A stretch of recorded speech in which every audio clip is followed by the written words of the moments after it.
ഉച്ചസമയത്ത് പാൽപായസം കുടിക്കുന്നതിന് വേണ്ടി അമ്പലപ്പുഴ ക്ഷേത്രത്തിലും വൈകിട്ട് ഉപ്പുമാങ്ങ കഴിക്കുന്നതിനായി പത്മനാഭസ്വാമി ക്ഷേത്രത്തിലും പോകുന്ന അതിവിചിത്രമായൊരു കൃഷ്ണൻ നമ്മുടെ കേരളത്തിലുണ്ടെന്ന് എത്ര പേർക്കറിയാം? വിശപ്പുണ്ടാകുമ്പോൾ മെലിയുന്നൊരു വിഗ്രഹം, ഭാരതത്തിലെ തന്നെ ഏറ്റവും ആദ്യം നട തുറക്കുന്ന ഒരു മഹാക്ഷേത്രം. ഞാനിപ്പോൾ ഉള്ളത് കോട്ടയം ജില്ലയിലെ തിരുവാർപ്പ് ശ്രീകൃഷ്ണസ്വാമി ക്ഷേത്രത്തിലാണ്. കായലിൽ നിന്ന് ശങ്കരാചാര്യരുടെ പ്രഥമ ശിഷ്യനായ പത്മപാദർക്ക് കിട്ടിയ ഒരു വാർപ്പും വിഗ്രഹവും അത് പിന്നീട് ഒരു നാടിന്റെ തന്നെ ലോക പ്രശസ്തമാക്കിയ ഐതിഹ്യം. ബാലഭാവത്തിലും കൗമാരദിശയിലുമുള്ള ഇവിടുത്തെ കൃഷ്ണന് വിശപ്പാണ് ഏറ്റവും പ്രധാനം. വെളുപ്പിന് 2 മണിക്ക് നട തുറക്കുമ്പോൾ പൂജാരിയുടെ കയ്യിൽ താക്കോലിനോടൊപ്പം ഒരു മഴ കൂടെ ഉണ്ടാവും. എന്തിനാന്നല്ലേ?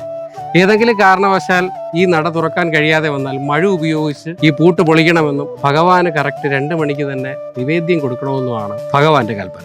മറ്റെല്ലാ ക്ഷേത്രങ്ങളിലെയും പോലെ ഇവിടെ സൂര്യഗ്രഹണത്തിന് നട അടയ്ക്കാനോ പൂജാ സമയങ്ങളിൽ മാറ്റം വരുത്താനോ പാടില്ല.